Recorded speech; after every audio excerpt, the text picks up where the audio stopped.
Hello दोस्तों, आप सभी का एक्यूरेट लर्निंग में स्वागत। मैं उमा देसाई, लक्ष्मणी फाइनेंशियल सर्विसेज से।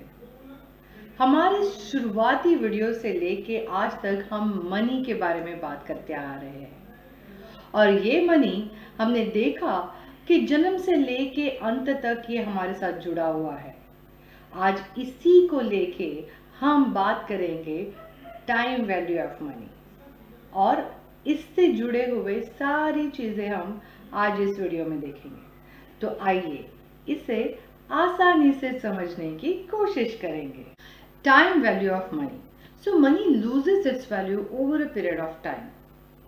तो हमने अपने एक वीडियो में बताया था कि दादी माँ वो चाहती है कि अपने नन्ही पोती को उपहार के तौर पे कुछ चीज खरीदूं और उसी को चलते हुए वो पैसा अपना अलमारी में बचत करती है और समय निकलने के बाद वो चाहती है कि अपने पोती के लिए कुछ मैं खरीदूं, तो उसे ये चीज सामने आती है कि उस बचत के पैसों से वो जो चाहती है वो खरीद नहीं पाती।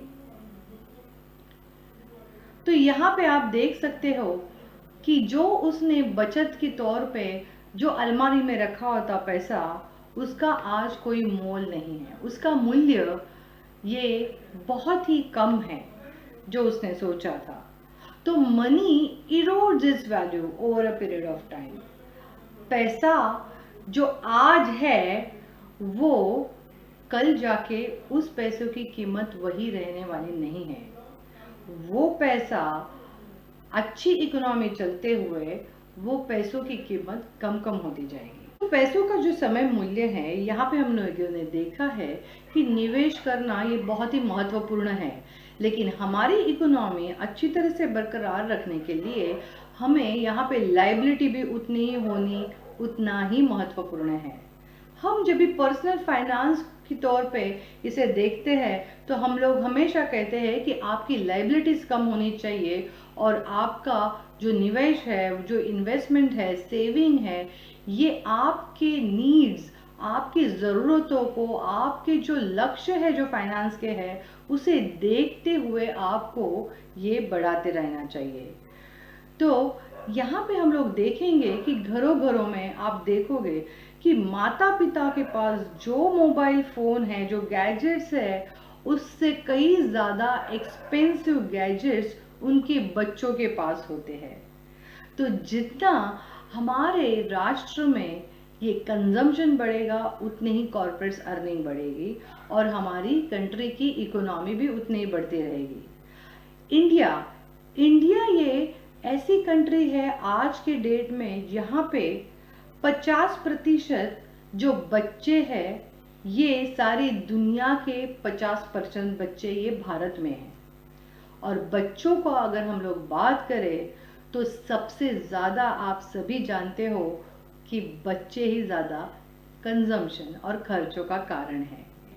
तो यहाँ पे हम लोग देख सकते हैं कि जो हमारा लाइफ फेज है फ्रॉम 0 से 25 ईयर्स तक, ये 0 से 25 ईयर्स हम लोग अपने एजुकेशन के ऊपर खर्चे करते हैं। हम लोग डिपेंडेंट रहते हैं हमारे फैमिली में और आफ्टर 25 यस हम लोगों को सडनली जॉब लग जाती है और यहाँ पे हमारी संस्कृति, हमारी परंपरा बहुत बड़ा रोल निभाती है। तो आप सभी जानते हैं कि जैसे ही किसी को जॉब लग जाती है, सैलरी आना शुरू होती है, तो आसपास पड़ोस, संबंधी, मित्र, ये सभी लोग आपको कहते हैं कि यस अभी आपको शादी कर लेनी चाहिए। और जैसे ही आप शादी कर लेते हो तो आपकी रिस्पॉन्सिबिलिटी और बढ़ जाती है और ये रिस्पॉन्सिबिलिटी के साथ आप एक घर खरीदना चाहते हो क्योंकि फैमिली बढ़ चुकी है और इस घर के बाद आपके बच्चों के भविष्य के लिए आपके खर्चे, मतलब उसका एजुकेशन, उसका हायर एजुकेशन और उसका मैरिज। तो इस सभी चीज़ों में आपके 45-50 साल तक आप इसी चीज़ों में आप खर्चे और आपका कंजम्पशन बढ़ता जाएगा। बाकी सभी राष्ट्रों में वर्किंग एज पॉपुलेशन धीरे धीरे घटती जा रही है। आप सभी प्रगत राष्ट्र देखो, यूरोप देखो, ग्रीस देखो या जापान लेके चलो, तो जापान में 18 इयर्स टू 36 इयर्स एज अगर आप देखोगे और वहाँ पे आप एक प्रॉपर सर्वे करोगे तो आप देखोगे कि ये एज में वो लोग शादी नहीं कर रहे हैं। और आप अगर उनको पूछोगे तो वो बोलेंगे आपको कि उनको जॉब्स नहीं है उनके पास, या अगर जॉब अवेलेबल भी है तो वो अच्छी नहीं है और उसके कारण वो शादी नहीं कर रहे हैं। और उसी का ये रिजल्ट है कि यहाँ पे जो बच्चे हैं, जो बच्चों का जो पॉपुलेशन है ये बहुत ही कम है।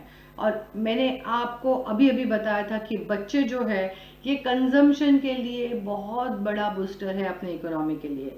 तो वैसे ही जापान की जो इकोनॉमी है वो एक स्टैग्नेंट हो गई है, स्थगित हो गई है। वहाँ के आप इंटरेस्ट रेट भी देखोगे तो ये इंटरेस्ट रेट माइनस की ओर चल रहे हैं। आप यूरोप के कोई कंट्रीज लेके चलोगे तो ग्रीस एक बहुत बड़े इकोनॉमिक क्राइसिस को लेके बहुत विवाद में है, और ब्रेक एग्जिट और बाकी सब चीज़ों में यूरोपियन कंट्रीज आप देखोगे तो वहाँ पे वर्किंग एज पॉपुलेशन है वो समय के साथ घटता जा रहा है। बहुत ही तेज दिमाग और तेज गति से काम करने वाले भारतीय ही वहाँ पे अच्छे पैकेज पे काम कर रहे हैं। तो ये है अपनी विश्व की स्थिति। तो यहाँ पे मुझे एक एग्जाम्पल देने का मन कर रहा है बहुत। तो आपने 3 इडियट्स मूवी देखा ही होगा। तो 3 इडियट्स मूवी में जब भी सभी दोस्त जब भी रिजल्ट आते हैं तो रिजल्ट में अपना दोस्त का नाम नहीं है इसके लिए बहुत परेशान हो जाते हैं, बट वही दोस्त का नाम जब भी वो फर्स्ट रैंक पे देखते हैं तो वो बहुत ही दुखी हो जाते हैं। तो यही कुछ स्थिति यहाँ पे हम हमारे इंटरनेशनल ट्रेड वॉर या इंटरनेशनल डेवलप कंट्रीज और नंबर 1 कंट्रीज के रेस में यहाँ पे हम लोग देख सकते हैं।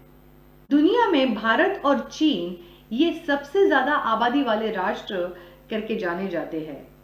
अर्थशास्त्रों ने चाइना को बताया गया कि आपका प्रॉब्लम ये आपकी आबादी है, तभी जाके उन्होंने अपनी आबादी पे कंट्रोल करना शुरू कर दिया।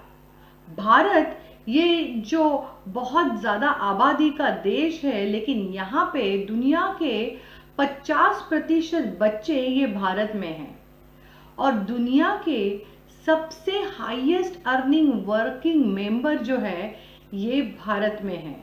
तो ये बहुत बड़ा प्लस पॉइंट ये आज के डेट में पॉपुलेशन को देखते हुए ये जो भारत का है वो है उसका हाईएस्ट अर्निंग और हाईएस्ट कंजम्पशन मेंबर्स। तो यही जो 2 चीज़ें हैं ये बहुत ही स्ट्रांग है और वो इंडिया को आज के फास्टेस्ट ग्रोइंग नेशन में इकोनॉमी के लिए बहुत ही सपोर्टिव है। सो खैर, यहाँ पे हिंदुस्तान एक हाईएस्ट पॉपुलेटेड राष्ट्र होने के बावजूद यहाँ पे हिंदुस्तान में हाईएस्ट वर्किंग पॉपुलेशन एज जो है वो होने के बावजूद यहाँ पे दुनिया के 50% बच्चे जो भारत में जो कंजम्पशन के लिए ये एक बूस्टर है जो हमारे इकोनॉमी के लिए, उस होने के बावजूद हिंदुस्तान ये एक बहुत बड़ा राजनीतिक राष्ट्र है। यहाँ पे बहुत ज्यादा राजनीति चलती है। नागरिक यहाँ पे बहुत ही चाव से राजनीति में बहुत ही चाव से यहाँ पे इंटरेस्ट लेते हैं और यहाँ पे छोटी छोटी चीजों के लिए यहाँ पे ये काम है वो बढ़ते नहीं है। तो हम लोग यहाँ पे बहुत ही ज्यादा हमारा टाइम, मनी और एनर्जी ये हमारी वेस्ट होती रहती है। विदेशी प्रगत राष्ट्र जो टाइम वैल्यू ऑफ मनी है वो जानते हैं और उन्होंने भाप लिया है कि यही जो एक राष्ट्र है यहाँ पे हमारे मनी का अगर हम लोग निवेश करेंगे तो उनको अच्छा रिटर्न्स यहाँ पे मिल सकता है। खैर, ये सभी इंटरनल फैक्टर्स है जो हमारे राष्ट्र के प्रगति के लिए रोक रही है और ये हमारे इंटरनल जो ग्रोथ है उसके लिए भी कारण बन सकती है। तो इसी के साथ आज की वीडियो में इतना ही। अगर आपको ये वीडियो अच्छा लगा तो प्लीज़ लाइक कीजिए और शेयर कीजिए और अगर आपने सब्सक्राइब नहीं किया है तो सब्सक्राइब कीजिए। Thank you.